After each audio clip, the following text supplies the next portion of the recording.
Ebbaluwa eri Abaebbulaniya essula 1. Edda Katonda ayogeranga ne bajjajjaffe emirundi mingi era mu ngeri nnyingi ng'ayita mu balanzi. Naye mu biseera bino eby'oluvannyuma ayogedde naffe ng'ayita mu Mwana we, gwe yateekawo okuweebwa byonna era gwe yayitamu okutonda ebintu byonna. Mu ye ekitiibwa kya Katonda mwe kirabikira, era mu ye mwe tulabira ddala Katonda nga bw'afaanana, era ye awanirira ebintu byonna n'amaanyi g'ekigambo kye. Bwe yamala okusobozesa ebibi by'abantu okusonyiyibwa, n'atuula mu ggulu ku ludda olwa ddyo olwa Katonda nannyini buyinza. Omwana yaweebwa ekitiibwa ekisinga eky'abamalayika, nga bwe yaweebwa erinnya erisinga agaabwe. Kubanga ani ku bamalayika Katonda gwe yali agambye nti, oli mwana wange, olwaleero nkuzadde? Oba nti, ndiba kitaawe naye n'aba mwana wange? Era ate Katonda bwe yali ng'ali kumpi okutuma mu nsi omwana we mu Luganda, yagamba nti, bamalayika ba Katonda bonna bamusinzenga. Bw'ayogera ku bamalayika agamba nti, Katonda afuula bamalayika be ng'empewo, n'abaweereza be abafuula ennimi ng'ez'omuliro. Kyokka bw'ayogera ku mwana agamba nti, entebe yo ey'obwakabaka, ayi Katonda, ebeerawo emirembe n'emirembe, n'obwakabaka bwo bufugisa bwenkanya. Oyagala abantu bakole ebituufu, n'okyawa abantu okukola ebikyamu. Katonda wo kyeyava akufukako omuzigo okukuwa ekitiibwa, n'osanyuka okusinga banno. Era agamba nti, gwe Mukama, mu kusooka watonda ensi n'eggulu, gwe walikola wennyini.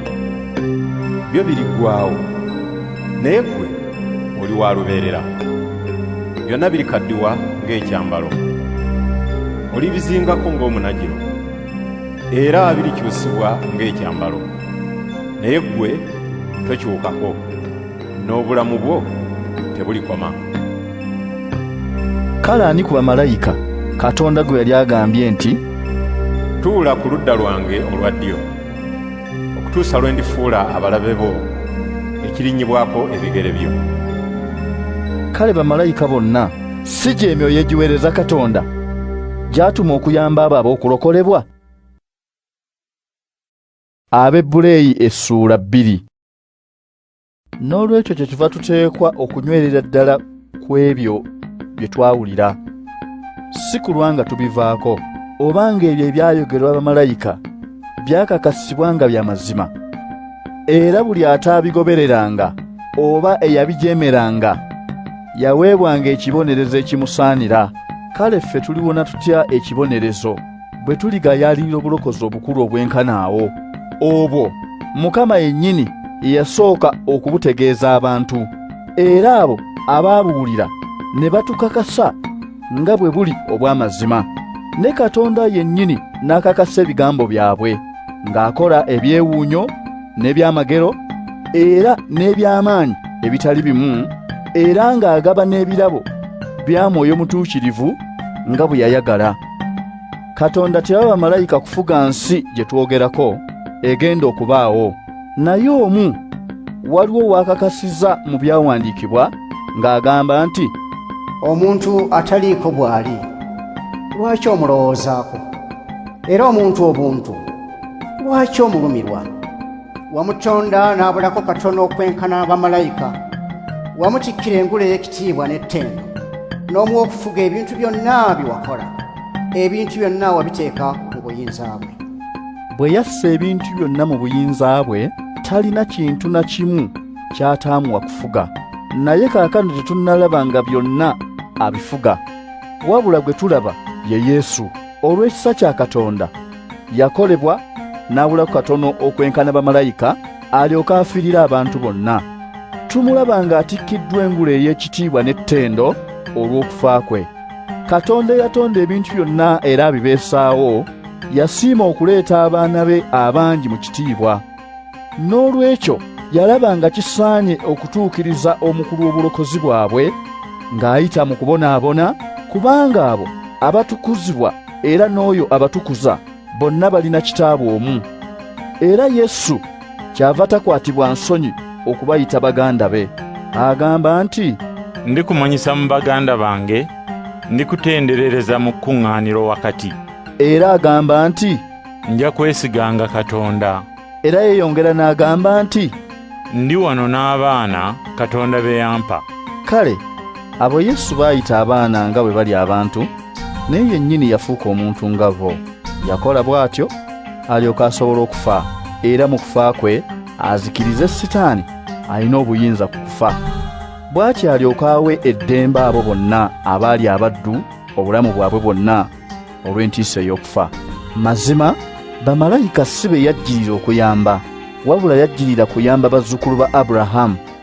Kyeyava afaanana nga baganda be mu byonna, alyoka aweereze Katonda nga ssaabakabona ow'ekisa era omwesigwa, asonyiisa abantu ebibi byabwe. Era kaakano asobola okuyamba abo abakemebwa, kubanga ye yennyini yakemebwa era n'abonaabona. Abaebbulaniya essula 3. Kale abooluganda era abantu ba Katonda abaayitibwa okugabana ku bulamu obw'omu ggulu, mulowooze ku Yesu, omutume era ssaabakabona ow'eddiini gye tukkiriza. Yali mwesigwa eri Katonda eyamulonda okukola omulimu ogwo, nga Musa bwe yali omwesigwa mu nnyumba ya Katonda yonna. Naye ng'omuzimbi bw'aba n'ekitiibwa ekisinga eky'ennyumba gye yazimba, bw'atyo ne Yesu asaanira ekitiibwa ekisinga ekya Musa. Buli nnyumba ebaako eyagizimba, naye yazimba byonna ye Katonda. Ne Musa yali mwesigwa mu nnyumba ya Katonda yonna. Yali muweereza eyakakasa ebyo Katonda bye yali agenda okwogera. Kyokka Kristo mwesigwa ng'omwana akulira ennyumba ya Katonda. Ffe ennyumba ya Katonda kasita tusigala bulijjo nga tuli banywevu, nga tulina essuubi eryo lye tweyagaliramu. Kale nga Mwoyo Mutuukirivu bw'agamba, olwaleero bwe muwulira eddoboozi lye, temukakanyaza mitima gyammwe, nga bajjajjammwe bwe baajeema ku lunaku lwe baakemerako Katonda mu ddungu.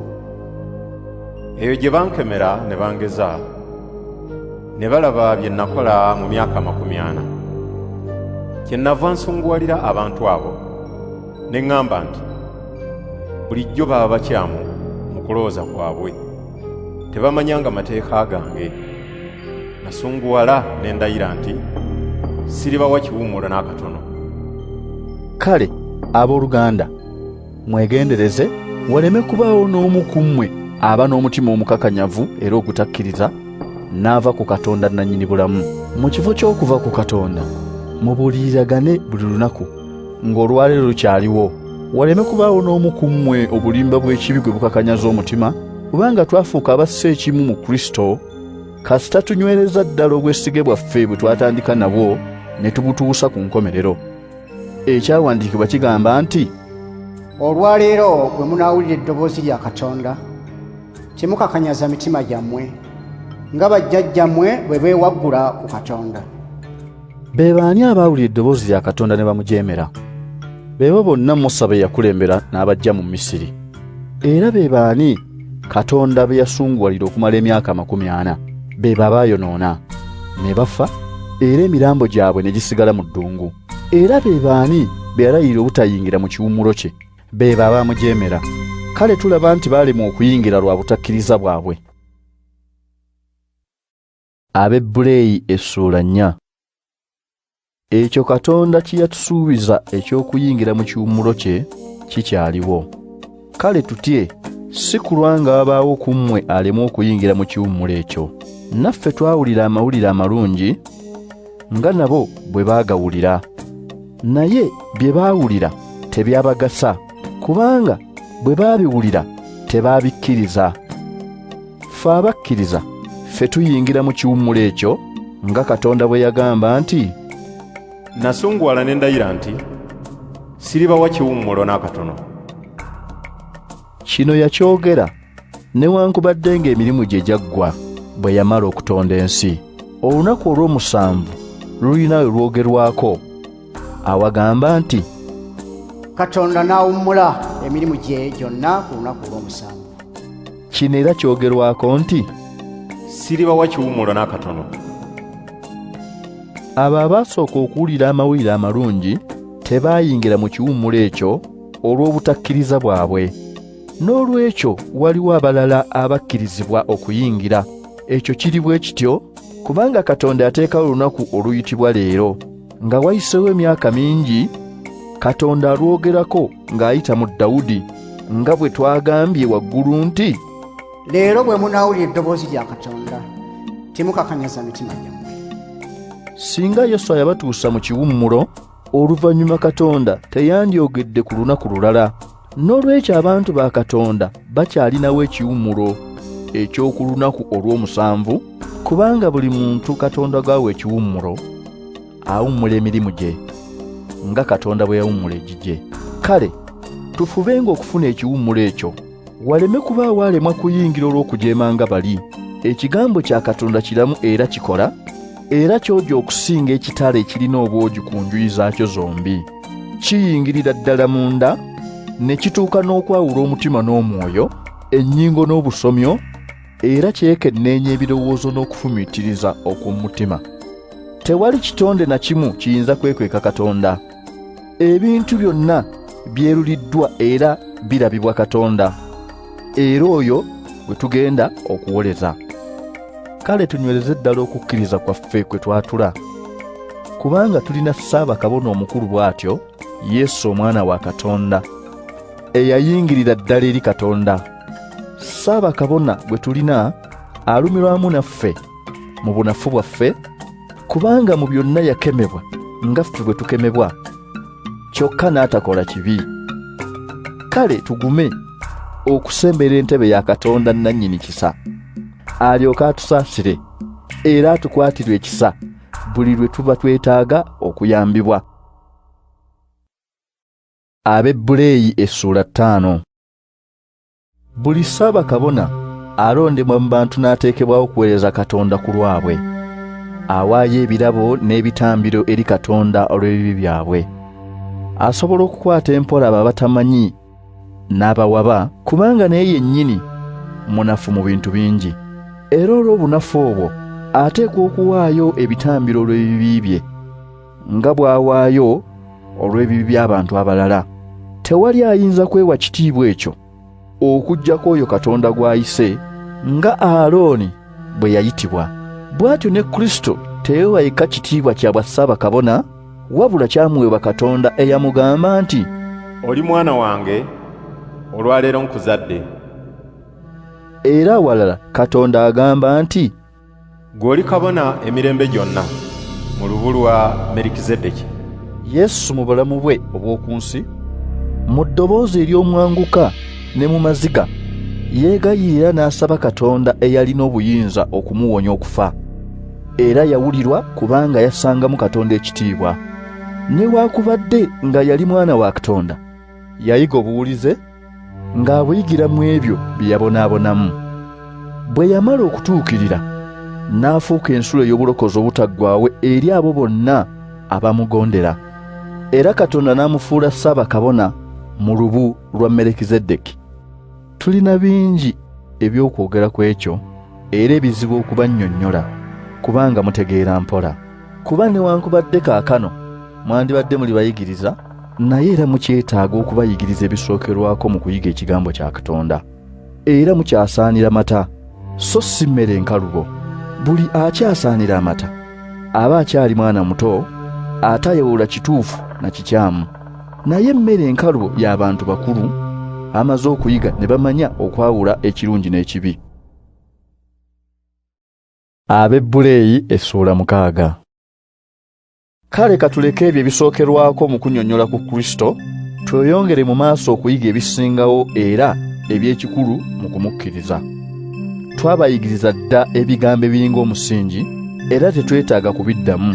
Mumanyi bwe kitagasa okugezaako okulokolebwa nga tuyita mu bikolwa byaffe, era mumanyi obukulu obuli mu kukkiriza Katonda. Twabayigiriza dda ebifa ku kubatizibwa okwa buli ngeri n'okusibwako emikono. Mumanyi ebifa ku kuzuukira ne ku kusalirwa omusango okutalikyukako. Kaakano katugende ku bikulu, era ekyo kye tunaakolanga Katonda ng'ayagadde.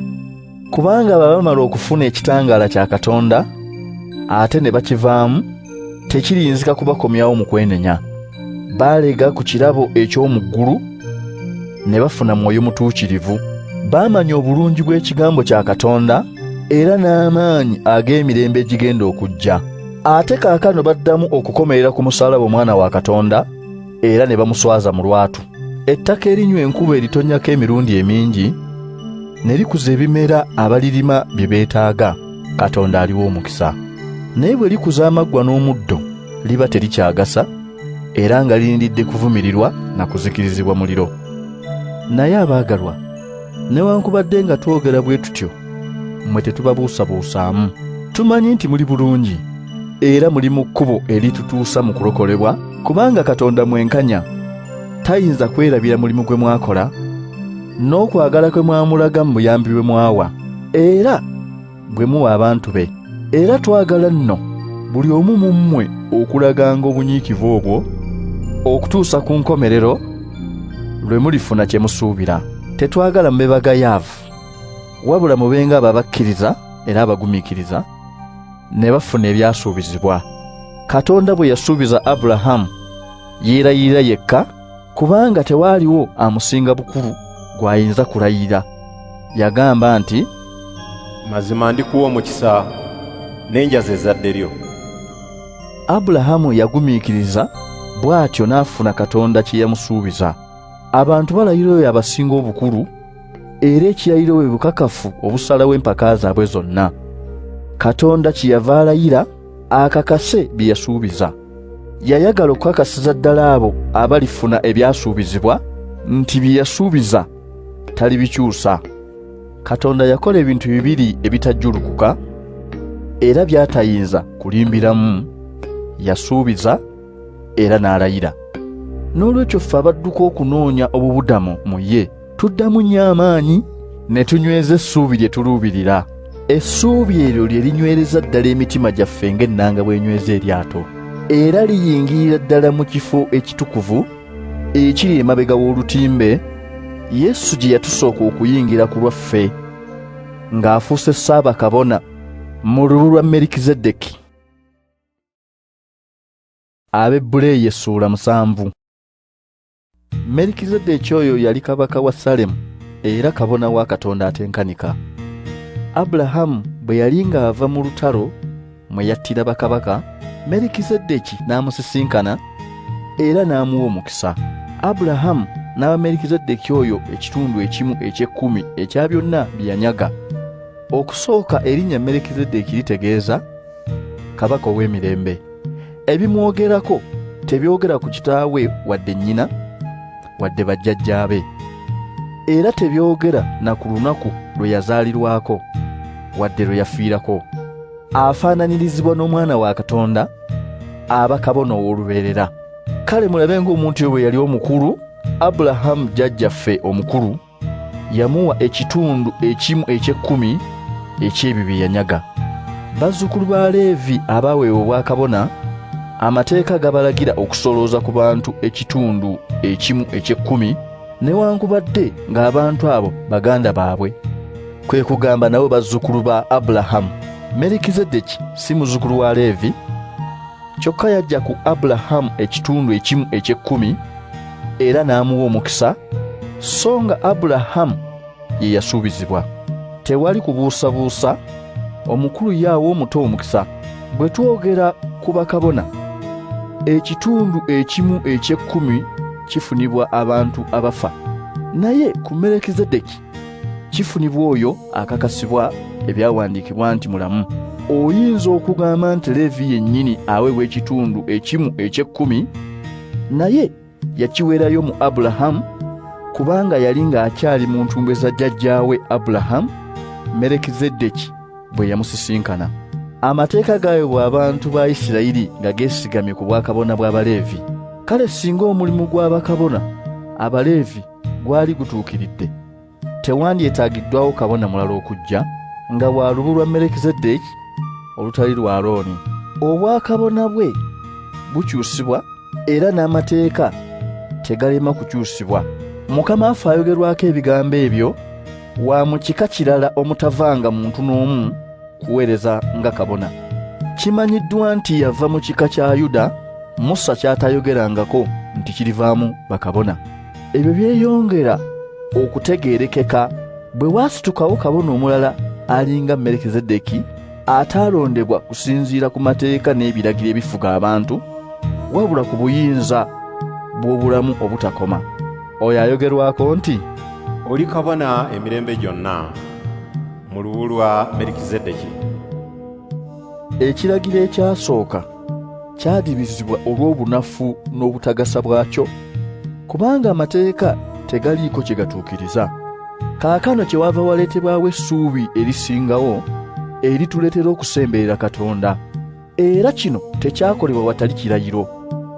Bo Abaleevi baafuulibwa bakabona nga tewali kirayiro, naye Yesu yafuulibwa kabona nga waliwo ekirayiro, Katonda bwe yamugamba nti, Mukama yalayira era talyejjusa, oli kabona emirembe gyonna. Yesu kyeyava afuuka omuyima w'endagaano esinga obulungi. Bakabona baali bangi, kubanga baafanga ne batasobola kusigalawo bbanga lyonna.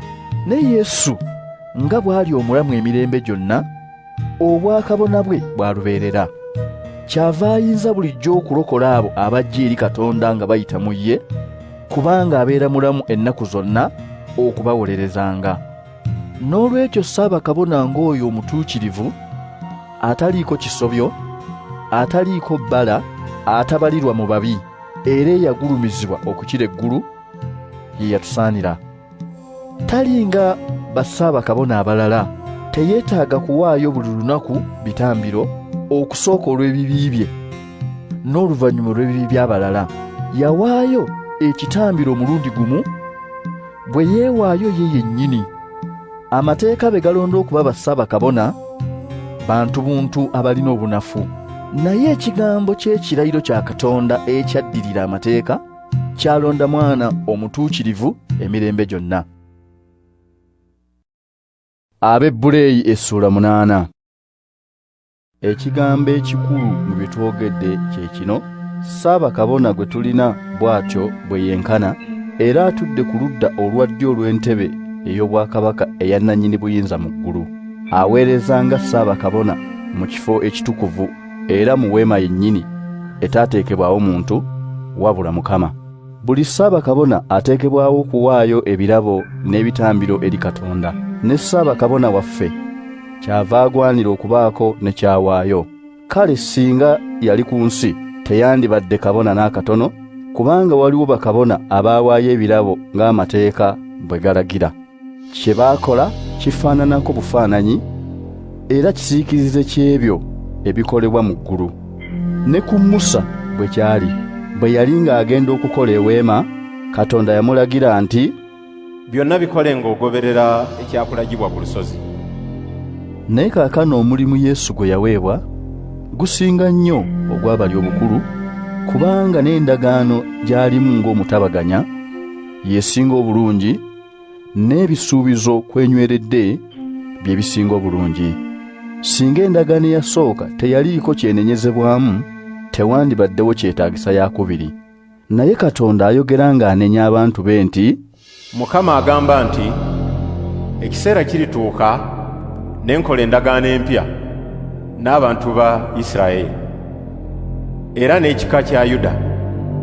Teribanga endagaano gye nakola ne bajjajjaabwe ku lunaku lwe nabakwata ku mukono okubaggya mu nsi y'e Misiri, kubanga tebaanywerera ku ndagaano eyo. Nange kyenava ndekayo okubawuliriza, bw'atyo Mukama bw'ayogera. Eno y'endagaano gye ndikola n'Abayisirayiri ennaku ezo bwe zirituuka, bw'atyo Mukama bw'ayogera. Nditeeka amateeka gange mu magezi gaabwe, era ndigawandiika mu mitima gyabwe. Ndiba Katonda waabwe, nabo ne baba bantu bange. Tewaliba ayigiriza munne wadde ayigiriza muganda we nti, manya Mukama. Okuviira ddala ku muto okutuuka ku mukulu, bonna bali mmanya. Ndibasonyiwa okwonoona kwabwe, n'ebibi byabwe siribijjukira nate. Katonda bw'ayogera ku ndagaano empya aba akadiize ye yasooka, naye ekyo ekikula ne kikaddibwa kiba kiri kumpi okuggwaawo. Abaebbulaniya essuula 9. Era n'endagaano eyasooka alina amateeka agaagoberwanga mu kusinza Katonda, era yalina n'ekifo ekitukuvu eky'oku nsi. Waateekebwawo ne weema omwali ekikondo ky'ettaala, emmeeza n'emigaati egiweebwayo eri Katonda. Ekitundu ekyo nga kiyitibwa ekifo ekitukuvu. Emabega w'olutimbe olwokubiri we waali eweema eyitibwa entukuvu ennyo. Mu yo mwalimu ekyoterezo ky'obubaane ekyakolebwa mu zaabu, era mwalimu essanduuko ey'endagaano ebikkiddwako zaabu enjuyi zonna. Mu ssanduuko eyo mwalimu ekibya ekya zaabu omwali maanu, era mwalimu omuggo ogwa Alooni ogwaloka n'ebipande by'amayinja okuwandiikiddwa ebiragiro bya Katonda. Kungulu ku yo kwaliko bakkerubi ab'ekitiibwa abasiikiriza entebe ya Katonda nannyini kusaasira. Ebyo byonna tetuyinza kubyogerako kaakano kinnakimu. Ebyo byonna nga bimaze okutereezebwa bwe bityo, bakabona baayingiranga bulijjo mu weema esookerwako ne batuukiriza omulimu gwabwe. Naye mu weema ey'okubiri mwayingirwangamu ssaabakabona yekka, ng'ayingiramu omulundi gumu buli mwaka, era ng'ateekwa okutwalayo omusaayi gwayo ku lulwe ne ku lw'ebyonoono by'abantu bye baakola mu butamanya. Mu bino byonna Mwoyo Mutuukirivu alaga nti ekkubo erituuka mu kifo ekitukuvu ennyo lyali terinnamanyika, ng'eweema esookerwako ekyayimiriddewo. Ekyo kyali kifaananyi bufaananyi eky'ebyo ebiriwo kati. Ebirabo n'ebitambiro ebyo ebyaweebwangayo tebyayinzanga kutukuza mwoyo gw'oyo abiwaayo. Byakomanga ku byakungulu ebifa ku kulya ne ku kunywa ne ku bulombolombo bw'okwetukuza ebyali eby'okubeerawo okutuusa ku kiseera eky'okuzza ebintu byonna obujja. Naye Kristo bwe yajjanga Ssaabakabona w'ebirungi ebigenda okujja, yayita mu weema esinga obukulu n'okutuukirira etaakolebwa bantu, kwe kugamba eteri ya ku nsi kuno, n'ayingirira ddala omulundi gumu mu kifo ekitukuvu ng'amaze okutufunira okununulibwa okutaggwaawo. Teyayingirayo na musaayi gwa mbuzi na gwa nnyana, wabula yayingirayo na musaayi gwe gwennyini. Omusaayi gw'embuzi n'ogw'ente ennume n'evvu ly'ente enduusi ebimansirwa ku abo abatali balongoofu bibatukuza ne babalongoofu mu by'okungulu. Kristo ataaliko kamogo yeewaayo eri Katonda mu maanyi ga Mwoyo ataggwaawo. Kale omusaayi gwe tegulisingawo nnyo okunaaza emyoyo gyaffe ne tuweereza Katonda nannyini bulamu? N'olwekyo Kristo ye mutabaganya mu ndagaano empya, kubanga abo abasuubizibwa ebirungi ebitaggwaawo abasobozesa okubifuna. Ekyo kisoboka kubanga yafa n'anunula abantu mu bibi byabwe bye baakola nga bakyafugibwa endagaano eyasooka. Ekiraamo kikakata ng'eyakiraama amaze kufa. Ekiraamo tekikola ng'eyakiraama akyali mulamu, wabula amala kufa ne kiryoka kikola. N'endagaano eyasooka kyeyava ekakasibwa n'omusaayi. Musa bwe yamala okutegeeza abantu ebiragiro byonna ebiri mu mateeka, n'addira omusaayi gw'ennyana n'ogw'embuzi wamu n'amazzi n'ebyoya by'endiga ebimyufu n'akati akayitibwa isopu, n'amansira ku kitabo ky'amateeka ne ku bantu bonna, nga bw'agamba nti, guno gwe musaayi ogukakasa endagaano Katonda gy'abalagidde okutuukiriza. Era mu ngeri emu Musa n'amansira omusaayi ku weema ne ku bintu byonna ebikozesebwa mu kusinza. Era mu mateeka kumpi buli kintu kitukuzibwa na musaayi, era awatali kuyiwa musaayi tewabaawo kusonyiyibwa bibi. Ebifaananyi by'ebyo eby'omu ggulu byasaanira okutukuzibwa bwe bityo, naye eby'omu ggulu byennyini byetaaga okutukuzibwa n'ebitambiro ebisinga obulungi. Kristo teyayingira mu kifo ekitukuvu ekyakolebwa abantu nga kifaanana bufaananyi nga kiri kyennyini, wabula yayingira mu ggulu lyennyini gy'ali kaakano mu maaso ga Katonda ku lwaffe. Kristo teyayingira kwewaayo mirundi mingi nga Ssaabakabona bw'ayingira buli mwaka mu kifo ekitukuvu okuwaayo omusaayi ogutali gugwe. Olwo Kristo yandibadde ateekwa okubonaabona emirundi mingi okuviira ddala ensi lwe yatondebwa. Naye kaakano yalabika omulundi gumu mu mirembe gino egikomererayo alyoka ajjewo ekibi olw'okwewaayo yennyini. Era nga buli muntu bw'afa omulundi ogumu era bw'amala okufa n'asalirwa omusango, era ne Kristo bw'atyo yaweebwayo omulundi gumu okwetikka ebibi by'abangi. Alijja omulundi ogwokubiri nga tazze kuddamu kulwanyisa kibi wabula okuyimbula abo abamulindirira. Abaebbulaniya essuula 10. Amateeka g'Ekiyudaaya kisiikirize busiikirize eky'ebirungi ebigenda okujja, so si kifaananyi kyabyo ekituufu. Tegasobola kutukuliza ddala abo abaddiŋŋana ebitambiro bye bimu buli mwaka. Singa gaali gasobola okubatukuliza ddala, ebitambiro byandibadde tebikyaweebwayo, kubanga ababiwaayo bandibadde batukuliziddwa ddala omulundi gumu nga tebakyemanyiiko kibi. Naye mu bitambiro ebyo mulimu kujjukizibwa ebibi buli mwaka, kubanga omusaayi gw'ente ennume n'ogw'embuzi teguyinza kuggyawo bibi. Kristo ng'ajja mu nsi kyava agamba Katonda nti, ebitambiro n'ebiweebwayo twabyagala, naye wanteekerateekera omubiri. Ebyokebwa nga biramba, n'ebyo ebiweebwayo olw'ebibi tewabisiima. Kyennava ŋŋamba nti, nzuuno nzize okukola by'oyagala, Ayi Katonda, ng'ekyawandiikibwa bwe kinjogerako mu kitabo ky'amateeka. Asooka kugamba nti ebitambiro n'ebiweebwayo n'ebyokebwa ebiramba n'ebyo ebiweebwayo olw'ebibi tewabyagala era tewabisiima. Ekyo yakyogera newankubadde ng'ebyo byonna byaweebwangayo ng'amateeka bwe galagira. Ate n'agamba nti, nzuuno nzize okukola by'oyagala. N'olwekyo ajjawo ekisooka alyoka anyweza ekyokubiri. Twatukuzibwa kubanga Yesu yakola ekyo Katonda ky'ayagala bwe yawaayo omubiri gwe omulundi ogumu. Buli omu ku bakabona bali ayimirira buli lunaku n'awaayo emirundi mingi ebitambiro bye bimu ebitayinza kuggyawo bibi. Naye Kristo yawaayo ekitambiro kimu kyokka ekyamala okuddaabiriza olw'ebibi, n'alyoka atuula emirembe gyonna ng'alinaanye Katonda ku ludda olwa ddyo. Eyo gy'alindirira okutuusa abalabe be lwe balifuulibwa ekirinnyibwako ebigere bye. Olw'okuwaayo ekitambiro ekyo ekimu, abo baatukuza yabafunira obutuukirivu obw'emirembe gyonna. Era ne Mwoyo Mutuukirivu kino akitutegeeza. Asooka n'agamba nti, eno y'endagaano gye ndikola nabo ennaku ezo bwe zirituuka. Bw'atyo Mukama bw'ayogera, nditeeka amateeka gange mu mitima gyabwe, era ndigawandiika mu magezi gaabwe. Ate n'agamba nti, n'ebibi byabwe n'obujemu bwabwe siribijjukira nate. Ebyo bwe bimala okusonyiyibwa, waba tewakyaliwo kuwangayo kitambiro olw'ebibi.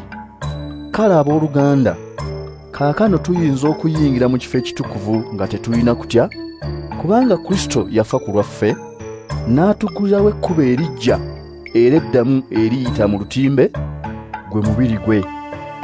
Tulina kabona omukulu bw'atyo afuga ennyumba ya Katonda. Kale tusembere eri Katonda n'omwoyo ogutali mu bukuusa ogujjudde okukkiriza, nga tulina emitima egitukuziddwa ne giggwamu omwoyo omubi, nga n'emibiri gyaffe ginaaziddwa n'amazzi amatukuvu. Tunyweze essuubi lye tulina tuleme kulivaako, kubanga Katonda eyasuubiza mwesigwa. Tussenga omwoyo ku kukubiriza bannaffe okwagalana n'okukola ebikolwa ebirungi. Tuleme kugayaalirira nkuŋŋaana z'abagoberezi ba Kristo ng'abamu bwe bakola, naye buli omu agumye munne, naddala nga bwe mulaba nti olunaku lwa Mukama lunaatera okutuuka. Kuba singa twonoona mu bugenderevu nga tumaze okutegeezebwa amazima, waba tewakyaliwo kitambiro ekiweebwayo olw'ebibi. Ekiba kisigadde kwe kuba mu kutya nga tulindirira okusalirwa omusango, era n'obukambwe bw'omuliro ogugenda okwokya abalabe ba Katonda. Omuntu ajeemera amateeka ga Musa attibwa awatali kusaasirwa, kasita wabaawo abajulirwa babiri oba basatu abamusingisa omusango. Kale omuntu alinnyirira omwana wa Katonda era omusaayi ogw'endagaano ogwamutukuza n'agulaba ng'ogutali mutukuvu, era n'anyoomoola mwoyo w'ekisa. Mulowooza nti talisaanira ekibonerezo ekisingawo obukambwe? Tumanyi oyo yagamba nti, okuwoolera eggwanga kwange nze ndisasula. Era nti, Mukama alisalira abantu omusango. Kyantiisa okugwa mu mikono gya Katonda nannyini bulamu. Mujjukire ebiseera ebyayita bye mwafuniramu ekitangala kya Katonda ne mugumiikiriza okubonyaabonyezebwa okw'amaanyi. Emirundi egimu mwavumibwa era ne mubonyaabonyezebwa mu lwatu, emirundi emirala ne mulumirwa wamu n'abo abaakolewa bwe batyo. Mwalumirwa wamu n'abasibe era mwagumiikiriza n'essanyu nga munyagiddwako ebyammwe, kubanga mwamanya nti mmwe mulina ebisingawo bulungi era eby'olubeerera. Kale temusuulanga buvumu bwammwe, kubanga empeera yaabwo nnene. Mwetaaga okugumiikiriza mulyoke mukole ebyo Katonda by'ayagala era muweebwe kye yasuubiza. Wasigadde akaseera katono nnyo oyo ow'okujja ajje era talirwa.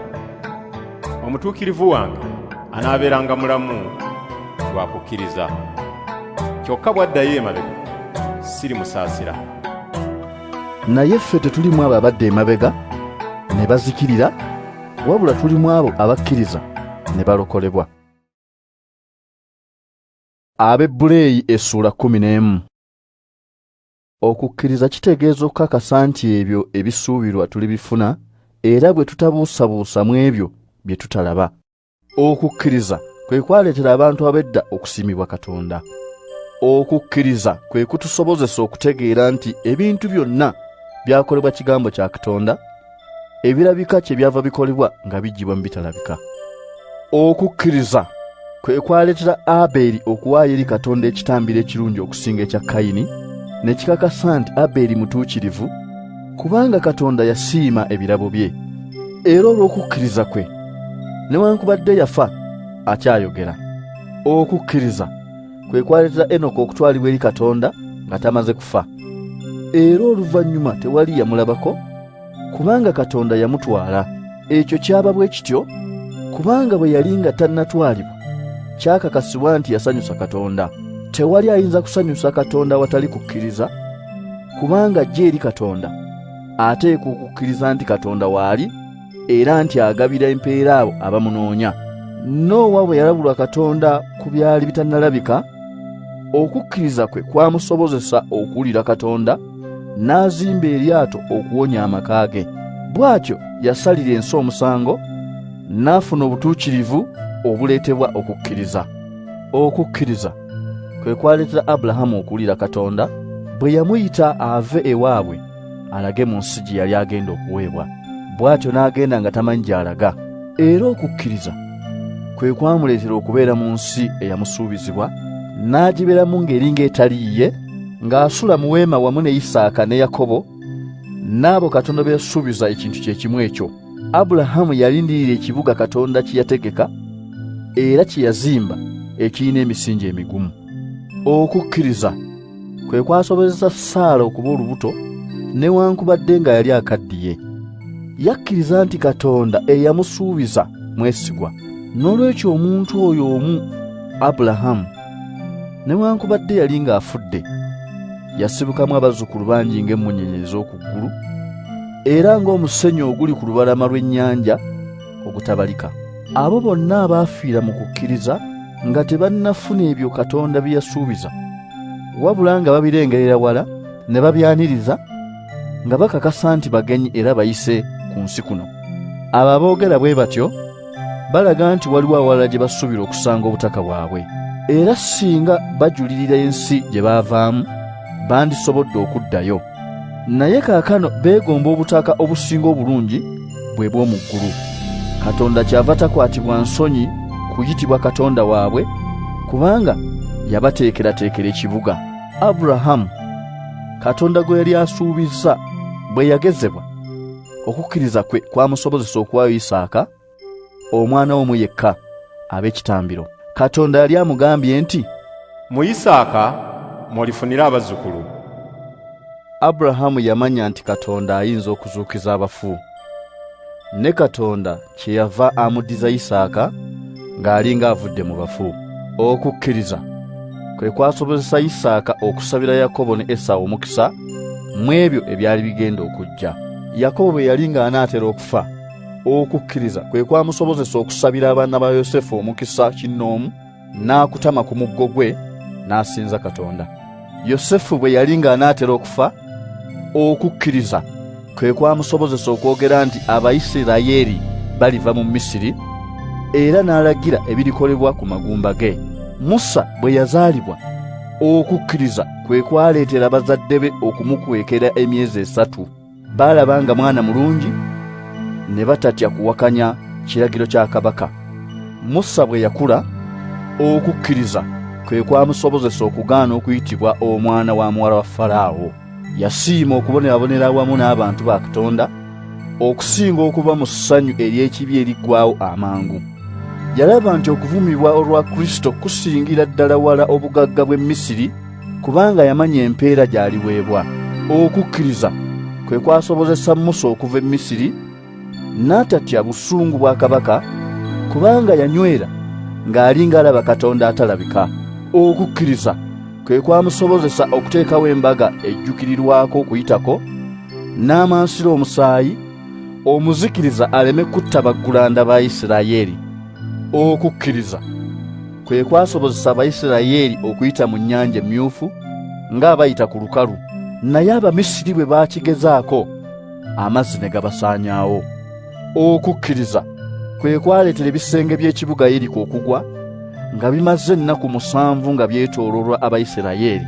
Okukkiriza kwe kwawonya malaaya Lahabu n'atazikirira wamu n'abo abatakkiriza, kubanga yayaniriza abakessi. Nyongereko kyate, n'obudde bunanzigwako bwe njogera ku Gidiyoni, Baraki, Samusooni, Yefuta, Dawudi, Samweri ne ku balanzi. Olw'okukkiriza abo baawangula obwakabaka ne bakola eby'obutuukirivu, era ne bafuna ebyo Katonda bye yasuubiza. Baabuniza obumwe bw'empologoma, ne bazikiza omuliro ogw'amaanyi, ne bawona obwogi bw'ekitala. Baali banafu ne bafuuka b'amaanyi. Baafuuka bazira mu ntalo, ne bagoba eggye ly'abamawanga amalala. Abakazi ne baweebwa abantu baabwe abazuukidde. Abantu abalala babonyaabonyezebwa ne bagaana okuteebwa, balyoke bazuukire okufuna obulamu obusinga obulungi. N'abalala baasekererwa ne bakubibwa era ne basibibwa, ne bateekebwa mu makomera. Baakubibwa amayinja, baasalibwamu n'emisumeeno, baakemebwa, battibwa n'ekitala. Baatambula nga bambadde amaliba g'endiga n'ag'embuzi, nga tebalina kantu, nga babonyaabonyezebwa, ne bayisibwa bubi, ensi nga tebasaanira. Ne batambulatambulanga mu malungu ne mu nsozi, nga basula mu mpuku ne mu binnya. Abo bonna Katonda yabasiima olw'okukkiriza kwabwe, naye tebaafuna ebyo bye yasuubiza, kubanga Katonda yatuteekerateekera ekisinga obulungi, bo baleme okutuukirizibwa, ffe nga tetuliiwo. Abaebbulaniya essula 12. Kale naffe nga bwe tulina abajulirwa abangi bwe bati abatwetoolodde, tweyambule buli kintu ekituzitoowerera era n'ekibi ekitwesibako. Twetabe mu mpaka ez'okudduka ezituterekeddwawo, era tudduke nga tuli bagumiikiriza, nga tutunuulira Yesu yekka eyatandika era atuukiriza okukkiriza kwaffe. Yesu oyo olw'essanyu lye yali alindirira, yagumira omusaalaba n'atatya kuswala. Kaakano atudde ku ludda olwa ddyo olw'entebe ya Katonda. Mulowoozenga ku kuwakanyizibwa okwenkanaawo aboonoonyi kwe baamuwakanyaamu, mulyoke mulemenga okukoowa n'okuterebuka. Mu kulwanyisa ekibi temunnalwana kutuuka ku kuyiwa musaayi gwammwe.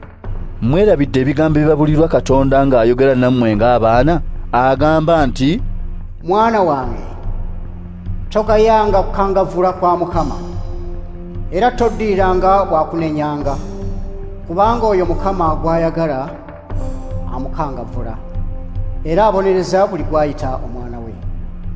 Mugumiikirizenga okukangavvulwa, kubanga Katonda abakangavvula ng'abaana be. Kale mwana ki kitaawe gw'atakangavvula? Naye bwe mutakangavvulwa ng'abalala bakangavvulwa, mubabeebolereze, so si baana ddala. twalina bakitaffe mu mubiri abaatukangavvulanga ne tubasangamu ekitiibwa. Kale tetulisingawo nnyo okugondera kitaffe mu mwoyo ne tuba balamu?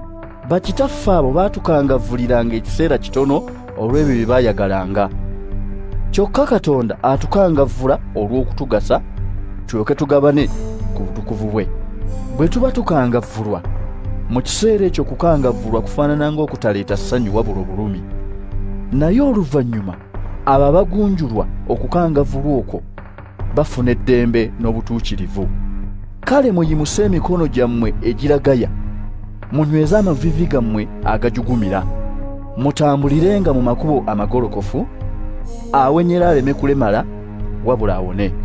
Mufubenga okuba n'emirembe mu bantu bonna, era mufubenga okuba n'obutukuvu, kubanga we butali tewali aliraba Mukama. Mwerinde waleme kubaawo yeefiiriza kisa kya Katonda. Mwerinde waleme kubaawo bubi busituka mu mmwe ne bubatabulatabula era ne bwonoona bangi. Mwerinde waleme kubaawo mwenzi oba alulunkanira ebyensi nga Esawo eyatunda obusika bwe olw'olulya olumu. Mumanyi nti oluvannyuma bwe yayagala okufuna omukisa tegwamuweebwa, kubanga teyafuna ngeri ya kujjulula kye yali akoze, newankubadde yagusaba ng'akaaba. Temuzze ng'Abayisirayiri bwe bajja ku lusozi Sinaayi lwe muyinza okukwatako era olwako omuliro, era temuzze eri ekizikiza ekikutte zigizigi n'ekibuyaga n'okuvuga kw'eŋŋombe n'eddoboozi ly'ebigambo eryaleetera abaaliwulira okwegayira baleme kweyongera kuliwulira. Tebaasobola kugumira kiragiro ekyabaweebwa ekigamba nti, ne bw'eba nsolo n'etuuka ku lusozi eteeka okukubibwa amayinja efe. Ddala ebyalabibwa byali bya ntiisa nnyo. Musa n'atuuka n'okugamba nti, ntidde nnyo n'enkankana. Naye mmwe muzze ku lusozi Siyoni era mu kibuga kya Katonda nannyini bulamu, Yerusaalemu eky'omu ggulu, bamalayika 10,000 gye bakuŋŋaanidde. Muzze mu lukuŋŋaano olunene olw'abaggulanda abaawandiikibwa mu ggulu. Muzze eri Katonda omulamuzi wa bonna n'eri emyoyo gy'abatukuvu abaatuukirizibwa. Muzze eri Yesu omutabaganyi ow'endagaano empya. Muzze eri omusaayi gw'okumansira ogwogera ebirungi okusinga ogwa Abeeri. Mwerinde muleme kugaana okussaayo omwoyo ku oyo ayogera. Abo abaagaana okuwulira eyabalabula ng'ali ku nsi tebaawona, n'olwekyo ffe bwe tugaana okuwulira oyo atulabula ng'ali mu ggulu tetulina we tuliwonera. Eddoboozi lye lyanyeenya ensi, naye kaakano yasuubiza nti, njija kuddamu okukankanya ensi, ku luno si nsi yokka naye n'eggulu. Okugamba nti njija kuddamu kitegeeza nti ebitonde ebinyenyezebwa biriggibwawo, olwo ebyo ebitanyenyezebwa biryoke bisigalewo. Kale nga bwe tufuna obwakabaka obutanyenyezebwa, twebazenga Katonda era tumusinzenga nga bw'asiima, nga tumusaamu ekitiibwa era nga tumutya, kubanga Katonda waffe muliro ayokya. Abaebbulaniya essula 13. Mwongere okwagalananga ng'abooluganda mu Kristo. Temwerabiranga kwaniriza bagenyi, kubanga waliwo abayaniriza bamalayika nga tebamanyi. Mujjukirenga abasibe nga mulinga abaasibirwa wamu nabo, era mujjukirenga abo ababonyaabonyezebwa, kubanga nammwe mulina omubiri. Okufumbirigana kusibwengamu abantu bonna ekitiibwa, era obufumbo bukumibwenga nga butukuvu, kubanga abakaba n'abenzi Katonda alibasalira omusango. Mulemenga kuba ba mululu, bye mulina bye bamalenga, kubanga Katonda yagamba nti, sirikuleka era sirikwabulira n'akatono.